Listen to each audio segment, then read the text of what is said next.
PR পদ্ধতি এখনো রাজনৈতিক আলোচনা, কমিশন চলে আইন অনুযায়ী, মন্তব্য সিএসির। বললেন সরে দাঁড়াবেন অনৈতিক কোনো চাপ এলে। পিআর পদ্ধতি তো বিভিন্ন রাজনৈতিক দল দাবি করতেছে, এটা তো আমাদের কনস্টিটিউশনে নাই। আমরা শাসনতন্ত্র এবং আইন দ্বারা গাইডেড, এর বাইরে আমরা যেতে পারি না। ডাকসু নির্বাচনে মনোনয়ন ফিরে পেতে 28 জনের আবেদন, প্রার্থিতা প্রত্যাহারে আবেদন করেননি কেউ। যে কোনো বিবেচনায় ডাকসু নির্বাচন চ্যালেঞ্জিং, বললেন ভিসি।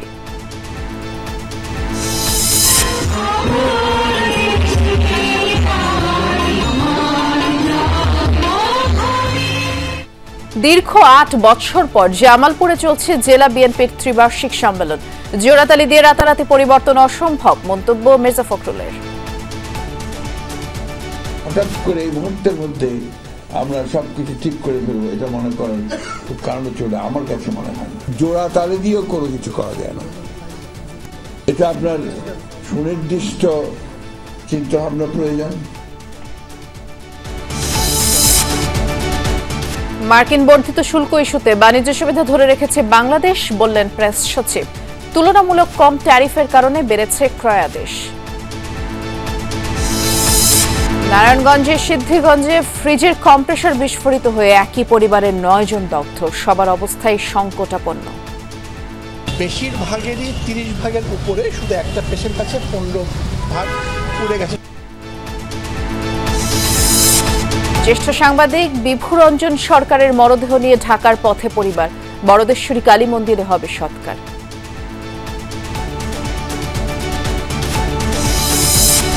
যুক্তরাষ্ট্রে 5 দশকের মধ্যে প্রথমবার রেকর্ড সংখ্যক কমল অভিবাসীর সংখ্যা।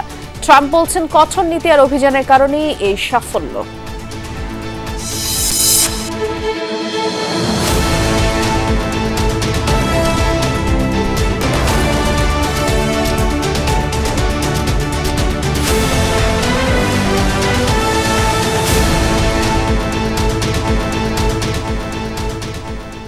শুভেচ্ছা, আমন্ত্রণ দুপুরের বাংলাদেশে। নুসরাত বৃষ্টির সাথে আছি। শিরোনামগুলো শুনছিলেন। সরকারের পক্ষ থেকে নির্বাচন কেন্দ্রিক কোনো অনৈতিক চাপ এলে পদত্যাগ করবেন, সাফ জানিয়ে দিলেন প্রধান নির্বাচন কমিশনার এএমএম নাসির উদ্দিন।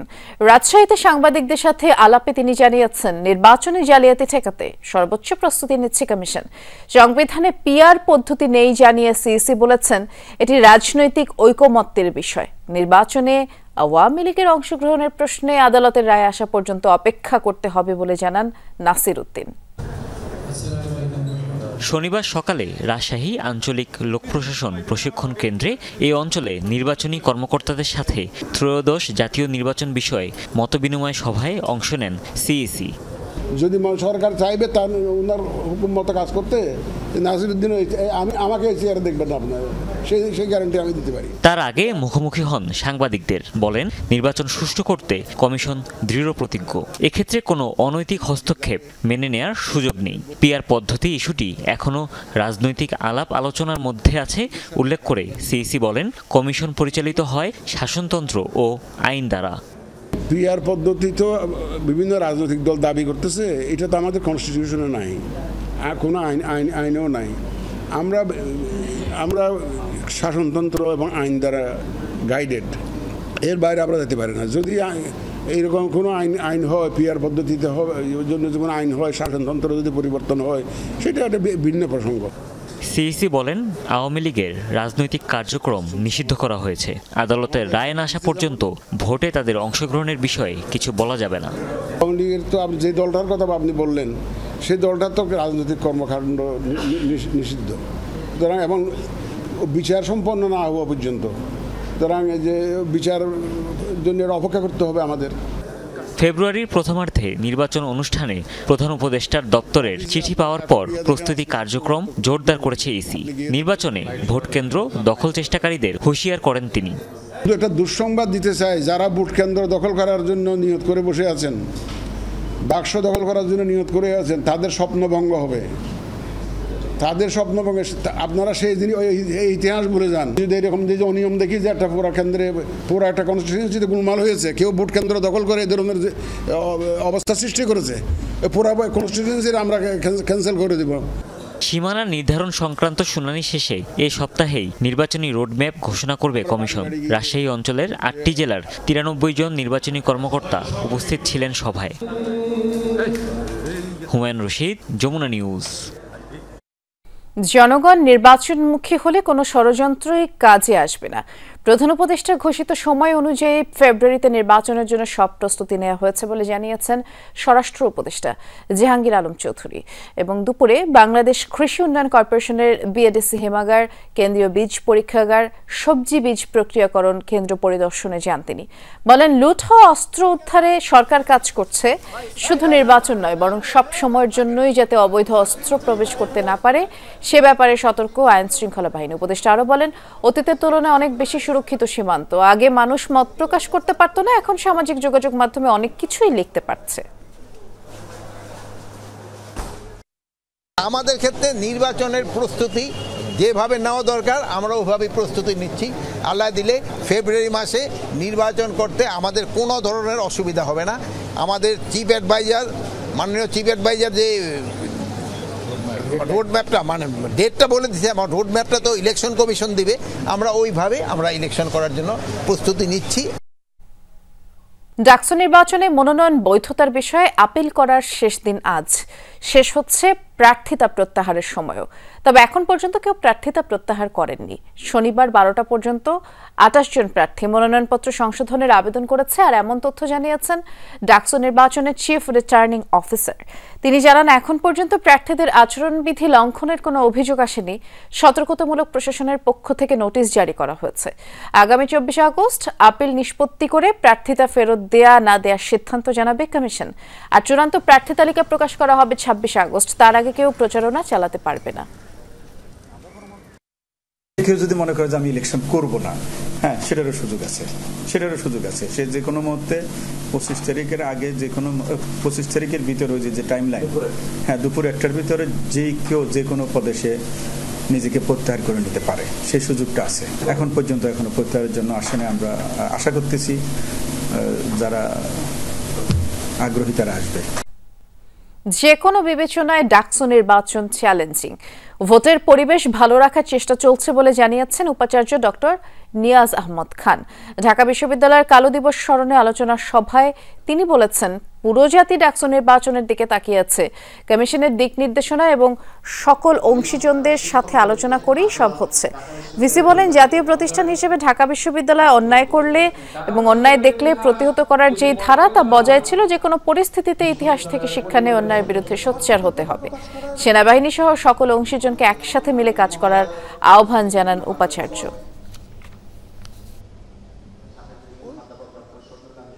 এই আয়োজনে সবাই যতক্ষণ আমার হাত ধরে থাকবেন ততক্ষণ আমি মাঠে থাকব। যেখানে আমার হাত ছেড়ে দেবেন আমি পরিষ্কার আপনাদেরকে ডেকে বলে দেব যে এই জায়গাতে আমার বাধা হচ্ছে। ঢাবি ক্যাম্পাসে আমাদের সহকর্মী আল আমিন হক অহন আছেন, তিনি আমাদের জন্য অপেক্ষা করছেন। অহন, নতুনভাবে কেউ কি মনোনয়ন ফিরে পাবার আপিল জানিয়েছেন কিনা এটি জানাবেন। আর ভোটের নিরাপত্তা আর সার্বিক প্রস্তুতির বিষয়ে ভিসি কি বললেন?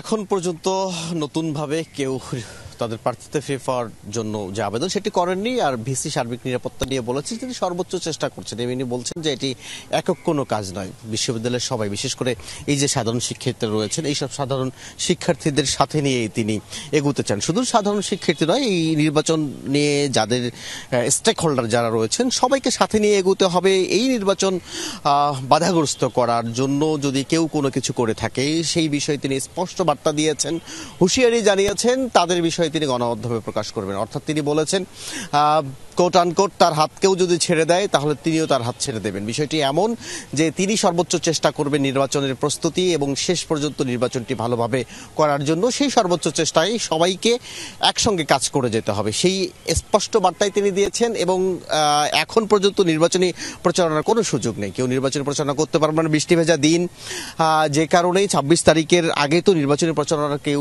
সুযোগ নেই। আমি বলছিলাম এবং তারপরেই যখন চূড়ান্ত প্রার্থী তালিকা দেওয়া হবে, তারপরেই নির্বাচনী প্রচারণায় তারা নামতে পারবেন। তারপরেও আমরা দেখেছি গতকালও যেমন কুশল বিনিময় করছিলেন শিক্ষার্থী সংগঠনের যারা বিভিন্ন প্যানেল থেকে নির্বাচন করবেন, এবং আজও তারা কুশল বিনিময় করবেন। বিশেষ করে নিজের হলগুলোতে যারা থাকেন এবং ওই হলের প্রার্থী যারা রয়েছেন সেই হলের শিক্ষার্থী বন্ধু সহজ আশেপাশের যারা ভাই ব্রাদার রয়েছেন তাদের সঙ্গে কথা বলবেন এবং তাদের কি করতে চান, তারা এই ক্যাম্পাসে নতুন কি করতে চান সেই বার্তা তারা দেওয়ার চেষ্টা করবেন। যদিও সংঘবদ্ধভাবে নির্বাচনী প্রচারণার এখন কোনো সুযোগ নেই। সব মিলিয়ে ধন্যবাদ বিস্তারিত জানানোর জন্য।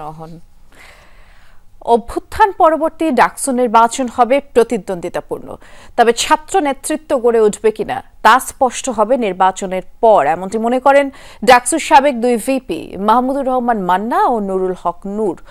ঐতিহ্যগতভাবে ডাকসু কতটা এগোবে তা নিয়েও প্রশ্ন তোলেন মান্না। নূর মনে করেন এবারের নির্বাচনে রাজনৈতিক পরিচয়ের তুলনায় ভোটারদের কাছে গুরুত্বপূর্ণ হয়ে উঠবে প্রার্থীর বিগত দিনের ভূমিকা। বিস্তারিত জানাবেন সহকর্মী সাইফুদ্দিন রবিন। মাহমুদুর রহমান মান্না চট্টগ্রাম বিশ্ববিদ্যালয় কেন্দ্রীয় ছাত্র সংসদ চাকসুর সাবেক জিএস এবং ঢাকা বিশ্ববিদ্যালয় কেন্দ্রীয় ছাত্র সংসদ ডাকসুর সাবেক ভিপি। তার কাছে প্রশ্ন ছিল জুলাই গণঅভ্যুত্থান শেষের এই স্বতঃস্ফূর্ত ডাকসু নির্বাচন কতটা আশা জাগানিয়া। যারা পরিবর্তন চাচ্ছে তারা পরিবর্তনের জন্য একটা ন্যারেটিভ, একটা কর্মসূচি, একটা বক্তব্য নিয়ে আসতে পারছে কেউ, তা দেখছি না। এই অর্থে আমি বলছি এখনো ওয়েল ডিফাইন না, খুবই স্পষ্ট না, তবে আমি মনে করি নির্বাচনের মধ্যে দিয়ে জিনিসটা গড়ে উঠবে। 2018-এর কোটা সংস্কার আন্দোলন শেষে অনুষ্ঠিত 2019-এর সর্বশেষ ডাকসু নির্বাচনে নির্বাচিত ভিপি নুরুল হক নূর কিভাবে দেখছেন এবারের ছাত্র সংসদ নির্বাচন?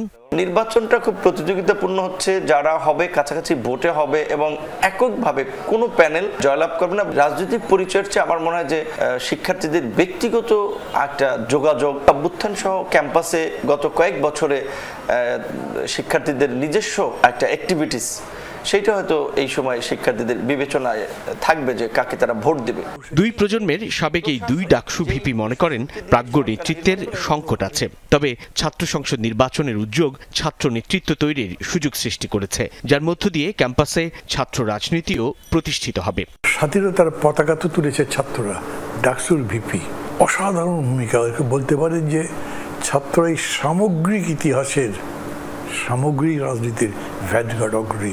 15 বছরে এই বিরাজনীতিকর রাজনীতিহীনতার কারণে যেই প্রয়োজন এখন প্রাজ্ঞ নেতৃত্বের, সেটা নাই। এই ডাকসু নির্বাচন তার যাত্রার সূচনা করবে নতুন করে। আবার প্রকাশ্য রাজনীতি না থাকলে কিন্তু এই ধরনের বিভিন্ন সংগঠনের এই গোপন কার্যক্রম চলবে, যেটা আরো ভয়াবহ, বিপজ্জনক এবং বিপর্যয় ডেকে আনতে পারে। সেই জায়গা থেকে আমার মনে হচ্ছে একটা প্রকাশ্য সুস্থ প্রতিযোগিতার মধ্যে দিয়ে ছাত্র রাজনীতির একটা সুযোগ তৈরি করে দেওয়া উচিত। এই ছাত্র সংসদ নির্বাচনের আয়োজন কিংবা ডাকসু নির্বাচনের ফলাফল কতটা প্রভাব ফেলবে জাতীয় রাজনীতিতে? এমন হতে পারে যারা জাতীয় রাজনীতিতে খুবই ডমিনেটিং থাকবেন তারা হয়তো ডাকসুতে তেমন নাই, এটা কি প্রভাব পড়বে বলা মুশকিল। আগামীর ডাকসুতে তো হয়তো ওই ধরনের একেবারে কোনো ফ্যাসিস্ট শক্তি নাই, স্বৈরাচারী শক্তি নাই যে যাদের বিরুদ্ধে আন্দোলন করে তাদেরকে হটাতে হবে, তবে এইটা সাধারণ মানুষের মনে একটা প্রভাব রাখবে। সাবেক ডাকসু নেতৃত্বের মতে অভ্যুত্থান পরের বাংলাদেশে দ্বিধান্বিত ছাত্র সমাজ আবারও ক্যাম্পাসে ফিরবে। শিক্ষার্থী ও ক্যাম্পাস কেন্দ্রিক দাবি দাওয়া ঘিরে সরব থাকবে ছাত্র সংসদ আর তার নির্বাচন। সেই সঙ্গে কোনো বিভক্তি সৃষ্টি থেকে বিরত থাকতে ফ্যাসিবাদ বিরোধী ছাত্র ঐক্যের প্রতি আহ্বানও জানিয়েছেন সাবেক নেতারা। আমাদের সময়ে বা অন্যান্য সময়গুলোতে যখন ডাকসু নির্বাচন হয়েছে তার আগে কিন্তু বোঝা গেছে যে এই সংগঠন বা এই পার্সোনালিটিস এরা এখানে ডমিনেট করবে, এখন কিছু বোঝা যাচ্ছে না। সাইফুদ্দিন রবিন, যমুনা নিউজ, ঢাকা। ডাকসু নির্বাচনের আমেজ ক্যাম্পাস জুড়ে। প্রার্থীদের প্রাথমিক তালিকা প্রকাশের পর কেউ ইশতেহার তৈরিতে ব্যস্ত, কারো ব্যস্ততা জনসমর্থন আদায়ের পরিকল্পনায়। তবে রাজনৈতিক দল সমর্থিত প্যানেলগুলোর কারণে কিছুটা চ্যালেঞ্জের মুখে স্বতন্ত্র প্রার্থীরা। 9টি প্যানেলে বিপুল সংখ্যক শিক্ষার্থীর বিপরীতে অনেককেই লড়তে হবে একা। ডাকসু নির্বাচনে স্বতন্ত্র প্রার্থীদের কথাগুলো তুলে ধরছেন সহকর্মী সুমাইয়া ঐশী। ডাকসু নির্বাচনে 462 জন প্রার্থীর নাম এসেছে প্রাথমিক তালিকায়। এবার রেকর্ড সংখ্যক প্রার্থী দাঁড়িয়েছেন ভোটে। এরই মধ্যে কেন্দ্রীয় সংসদে 9টি প্যানেলে 224 জন প্রার্থী জোট বেঁধেছেন, বাকি 238 জনই স্বতন্ত্র। স্বতন্ত্র প্রার্থীদের মধ্যে এবার সবচেয়ে বেশি আলোচনায় জুলাই আন্দোলনে আহত সানজিদা তন্নি। গবেষণা ও প্রকাশনা বিষয়ক সম্পাদক হিসেবে স্বতন্ত্র প্রার্থী হলেও সাধারণ শিক্ষার্থীদের সমর্থনে আশাবাদী তন্নি। সাধারণ শিক্ষার্থীদের থেকে আমি এখনো পর্যন্ত যেটুকু সাপোর্ট পেয়েছি, এটা যদি আমি নির্বাচন পর্যন্ত পাই, আমি আশা করছি যে আমি একটা ভালো ফলাফল এনে দিতে পারবো। জুলাই আহত এই শিক্ষার্থীর সম্মানে এরই মধ্যে ছাত্রদল ও বাকছাস গবেষণা ও প্রকাশনা পদে প্রার্থী দেয়নি। তন্নি অবশ্য জানালেন, এতে সম্মানিত বোধ করলেও বিজয়ী হলে কোনো প্যানেলে যুক্ত হওয়ার ইচ্ছে নেই তার। তাদেরকে আমি ধন্যবাদ জানাতে পারি যে তারা আমার সম্মান করেছে বা আমাকে এই জায়গার জন্য যোগ্য মনে করেছে। আমি রাজনীতি করি না, আমি যেটা বললাম, আর আমার ভবিষ্যতেও রাজনীতি করার কোনো ইচ্ছা নেই। আমি স্টুডেন্টদের জন্য কাজ করতে চাই। অভ্যুত্থানের অন্যতম চরিত্র হিসেবে তন্নি নামটি পরিচিত, তবে বাকি স্বতন্ত্র প্রার্থীদের জন্য বিষয়টা বেশ কঠিন। স্বতন্ত্র প্রার্থী হওয়ায় প্রচারণা চালানো একটি বড় চ্যালেঞ্জ। নারীদের জন্য সেই পথ আরো কঠিন। লজিস্টিক্যাল সাপোর্ট, প্রচারণার সময় প্রপার লোকবলের যে সাপোর্টটা আছে, এই প্রবলেমগুলো আসলে স্বতন্ত্র প্রার্থীরা ফেস করবে। আমরা যে টিউশনের মাধ্যমে বা আমরা বিভিন্ন পার্ট টাইম জব করে যে সেভিংসগুলো আছে, এগুলো দিয়েই কিন্তু আমরা মোটামুটি প্রচারণার কাজে ব্যবহার করব আমাদের যে লিমিটেশনের জন্য। মুভ করার যে জায়গাটা, যে আমি একটা গ্যাং নিয়ে মুভ করছি, শুডাউন দিচ্ছি, ওই জায়গাটা কিন্তু আমার এখন নাই। আমার একদম টোটালি একা কাজ করতে হচ্ছে, ফিল্ডে গিয়ে আমার পার্সন বাই পার্সন মেনটেন করতে হচ্ছে। ছাত্র সংসদ নির্বাচনে প্যানেল পদ্ধতি কেন, সেই প্রশ্ন তুলেছেন অনেকে। বলছেন, এই পদ্ধতির কারণে স্বতন্ত্র প্রার্থীদের চ্যালেঞ্জ বেড়ে যায় আরও। পলিটিক্যাল পার্টিগুলোর যেমন আছে, প্রত্যেক হলে তাদের কমিটি রয়েছে, ফলে তারা খুব দ্রুত হলগুলোতে রিচ করতে পারছে। আমার একের ক্ষেত্রে দেখা যাচ্ছে এতগুলো হল মেনটেন করা খুবই টাফ হচ্ছে। ওইভাবে প্রচারণা করে কাউকে জোর করে ভোট দেওয়ার মানে হচ্ছে যে এক ধরনের লোকাল ইলেকশনের যে প্যারাডাইম, সেটা তৈরি করা। স্বতন্ত্র প্রার্থীরা বলছেন, রাজনৈতিক দল সমর্থিত প্যানেলগুলো নির্বাচনী মাঠে বড় প্রভাব বিস্তার করে, ফলে ছাত্র সংসদ নির্বাচনে কিছুটা পেছনে পড়ে যান স্বতন্ত্র প্রার্থীরা। কোনো প্যানেলের আওতায় না গিয়ে স্বতন্ত্র প্রার্থী হিসেবে ডাকসু নির্বাচনে দাঁড়াচ্ছেন যারা, তাদের চ্যালেঞ্জ অনেক। নারী প্রার্থী হলে সেই চ্যালেঞ্জ আরও বড়। তবে সবারই প্রত্যাশা যে প্যানেল দেখে নয়, প্রার্থীর যোগ্যতা দেখে তাকে ভোট দেবেন ঢাকা বিশ্ববিদ্যালয়ের শিক্ষার্থীরা। সুমাইয়া ঐশী, যমুনা নিউজ, ঢাকা।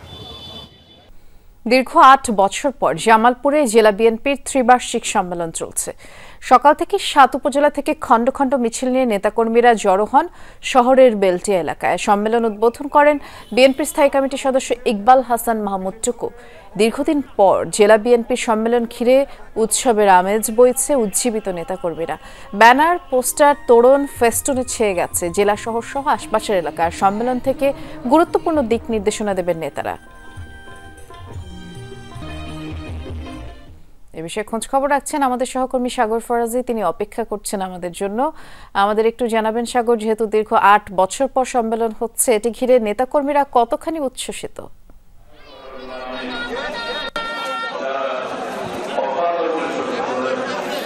দেখুন বৃষ্টি, আমি সকাল থেকেই এই সম্মেলন কেন্দ্রে যে মাঠটি রয়েছে, মাটিতে অবস্থান করছি। দেখতে পাচ্ছি খণ্ড খণ্ড যে মিছিলের কথাগুলো বলছিলেন, এই আসলেই শুধু খণ্ড খণ্ড নয়, বিশাল বিশাল মিছিল নিয়ে কিন্তু এই বিএনপির যে আজকে সম্মেলন কেন্দ্র, এখানে কিন্তু উপস্থিত হয়েছেন। আমরা খেয়াল করেছি যে 7টি উপজেলা ও 8টি পৌরসভার যারা রয়েছেন নেতাকর্মী, তারা কিন্তু এখানে এসে উপস্থিত হয়েছেন। এর আগে একটি নির্বাচনের মধ্য দিয়ে কিন্তু এখানকার নেতাকর্মীরা এখানকার যে অবস্থান করছিলেন, যে তারা কিন্তু এসে তাদের নেতা বাছাই করার জন্য কিন্তু এসেছেন। এখন প্রথম অধিবেশন চলছে, এরপর হচ্ছে দ্বিতীয় অধিবেশন চলবে। ইতিমধ্যে নেতাকর্মীরা, কেন্দ্রীয় নেতাকর্মীরা এসেছেন, স্থানীয় নেতাকর্মীরা জড়ো হয়েছেন, তারা তাদের বক্তব্য দিচ্ছেন, বক্তব্য শুনছেন। মোট কথা আমি যে বিষয়টি লক্ষ্য করেছি যে কেন্দ্রীয় নেতারা এসে কিন্তু সামনে যে আগামী নির্বাচন রয়েছে, সেই নির্বাচন উল্লেখ করে কিন্তু কথা বলছেন। একটি বিষয় লক্ষণীয় যে এখান থেকে কিন্তু নির্বাচনের একটি ডাক, জামালপুরের যে কেন্দ্রীয় নির্বাচনগুলো রয়েছে, সেই নির্বাচনের যে ডাকগুলো তারা দিচ্ছেন বা নেতাকর্মীদের উজ্জীবিত করার জন্য কিন্তু তারা সবসময় এই বক্তব্যগুলো দিয়ে যাচ্ছেন।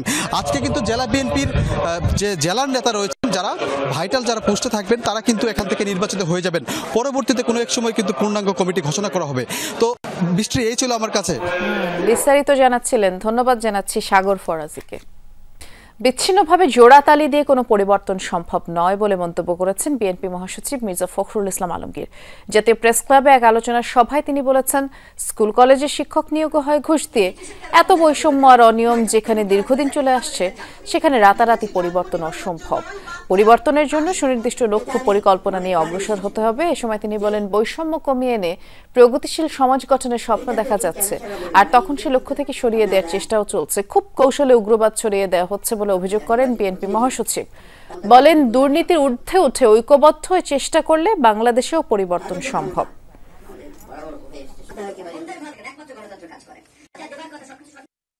বিচ্ছিন্নভাবে কোনো কিছুই করা যায় না এবং জোড়া তালে দিয়েও কোনো কিছু করা যায় না। এটা আপনার সুনির্দিষ্ট চিন্তাভাবনা প্রয়োজন, সুনির্দিষ্ট লক্ষ্য প্রয়োজন। রাজনৈতিক দল এবং রাজনৈতিক নেতা বা কর্মী তাদের অত্যন্ত সততার সঙ্গে আন্তরিকতা প্রয়োজন। হঠাৎ করে এই মুহূর্তের মধ্যে আমরা সবকিছু ঠিক করে ফেলবো, এটা মনে করার খুব কারণ চলে আমার কাছে মনে হয় না।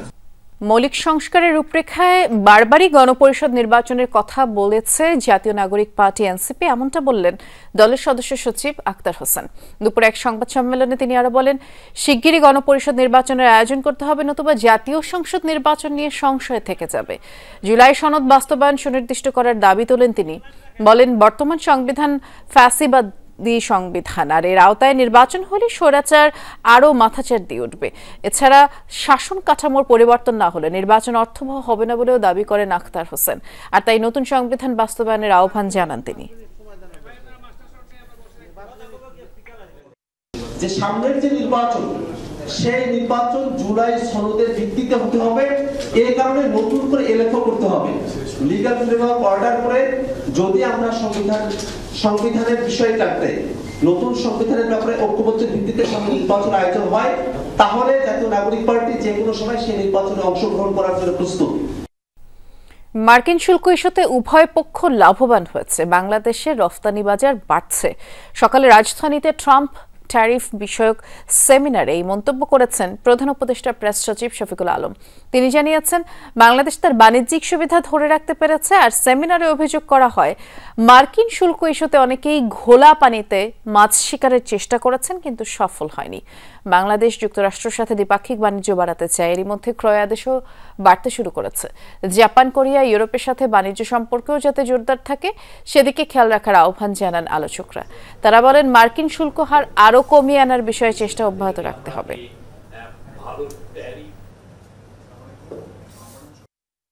আমরা এমন একটা ডিলে পৌঁছতে পেরেছি যেটা উইন উইন ফর এভরিওয়ান। ইউএসের জন্য, আমাদের জন্য। তারা যে ইস্যুগুলো নিয়ে এসছে সেটা আমরা অ্যাড্রেস করার চেষ্টা করেছি, এবং অ্যাট দ্য সেম টাইম আমরা আমাদের লেভারেজগুলো, আমাদের অ্যাডভান্টেজটুকু আমরা ধরে রাখতে পেরেছি। এবং সামনে আমরা মনে করি ইউএসের সাথে আমাদের সম্পর্ক আরও নিবিড় হবে, আরও বেটার হবে। নারায়ণগঞ্জের সিদ্ধিরগঞ্জে বিস্ফোরণে দগ্ধ একই পরিবারের 9 সদস্যের অবস্থা আশঙ্কাজনক। 8 জন চিকিৎসাধীন বার্ন ইনস্টিটিউটে, অপরজনকে ভর্তি করানো হয়েছে ঢাকা মেডিকেলে। দগ্ধদের মধ্যে 3 জনের শ্বাসনালী পড়ে গেছে। আশঙ্কাজনক অবস্থা 1 মাস বয়সী শিশু ইমামেরও। আগুনের সূত্রপাত কিভাবে হলো তা নিয়ে ধোঁয়াশা রয়েছে। বাবা, আমি আর কিছু শুনতে পারি না, আমি যে গেলাম আমার কাছে কেউ করে না বাবা।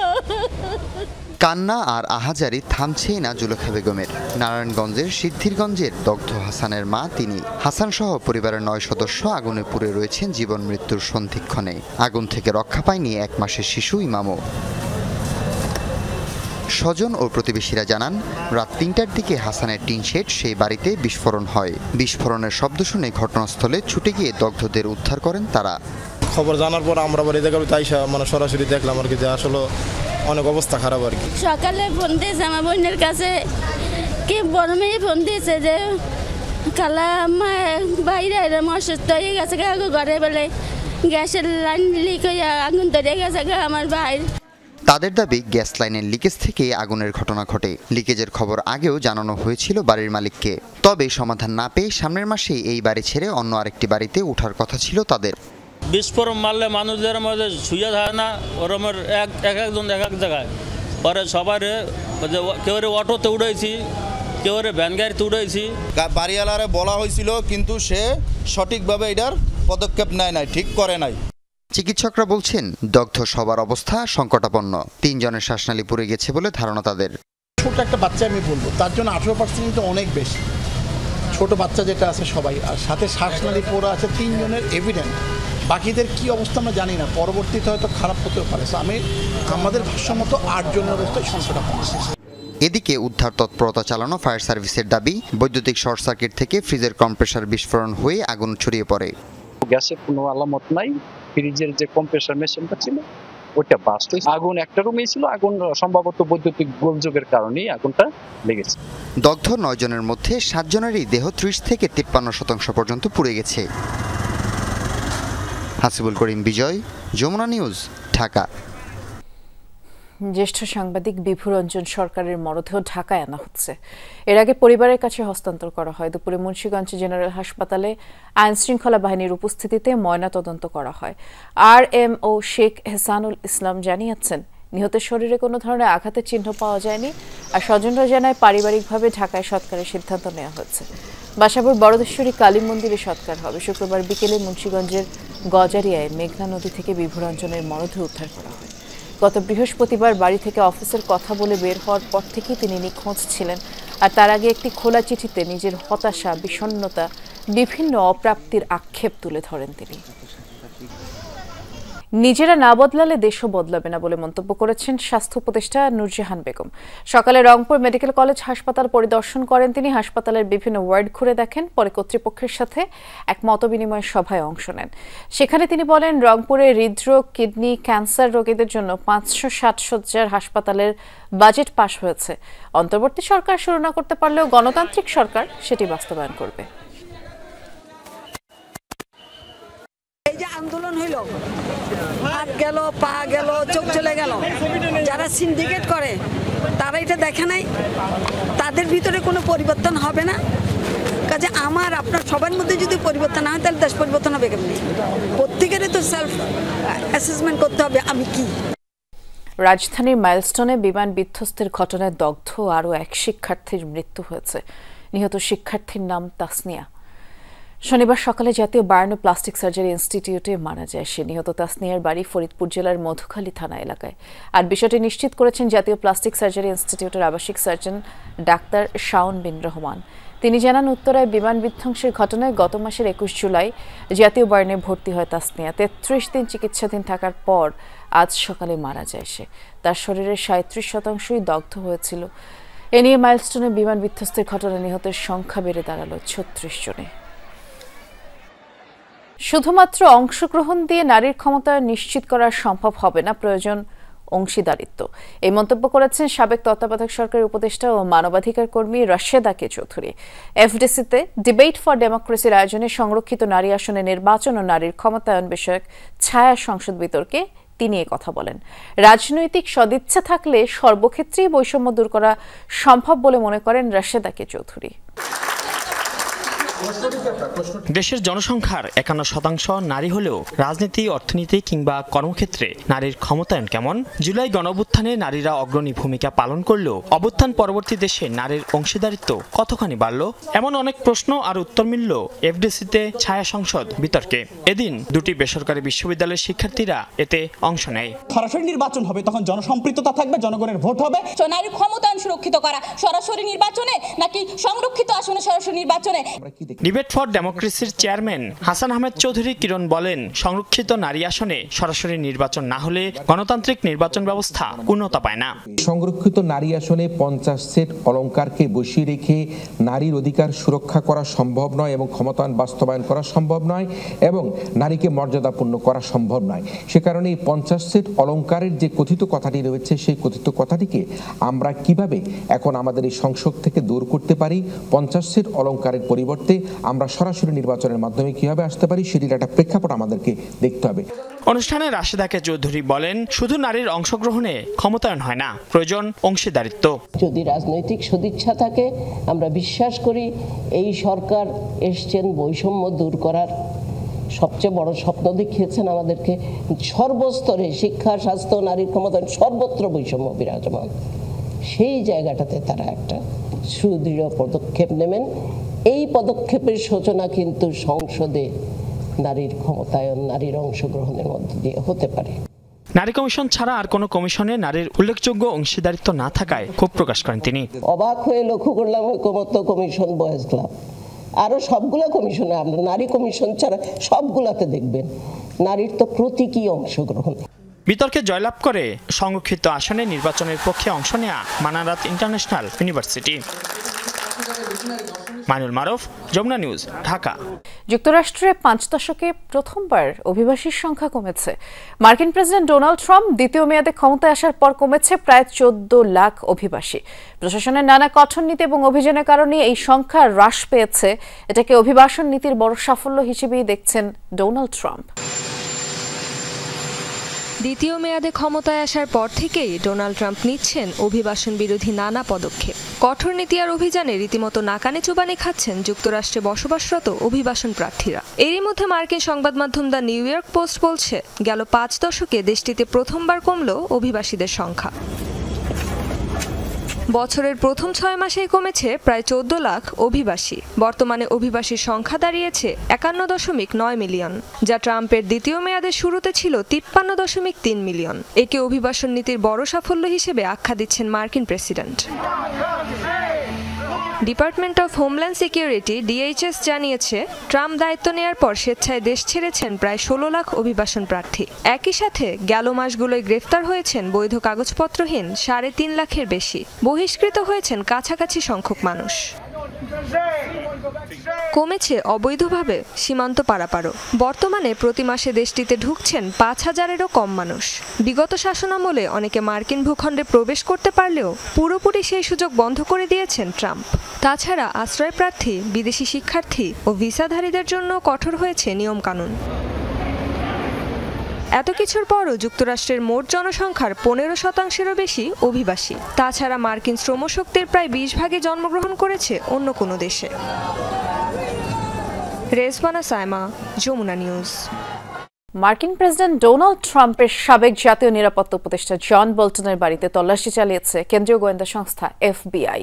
শুক্রবার তার ম্যারিল্যান্ডের বাড়িতে অভিযান চালানো হয়। এফবিআই সূত্রে বিভিন্ন গণমাধ্যম জানিয়েছে, রাষ্ট্রের গুরুত্বপূর্ণ গোপন নথির খোঁজে গোয়েন্দা সংস্থার প্রধান কাশ প্যাটেলের নির্দেশে এই তল্লাশি। তবে এ সময় বোল্টনকে আটক করা হয়নি। ডোনাল্ড ট্রাম্পের প্রথম মেয়াদে জাতীয় নিরাপত্তা উপদেষ্টার দায়িত্ব পান তিনি। পরে ট্রাম্পের সাথে বিবাদে জড়িয়ে তাকে দায়িত্ব ছাড়তে হয়েছিল। সম্প্রতি মার্কিন প্রেসিডেন্টের সমালোচনা করে নতুনভাবে আলোচনায় বোল্টন।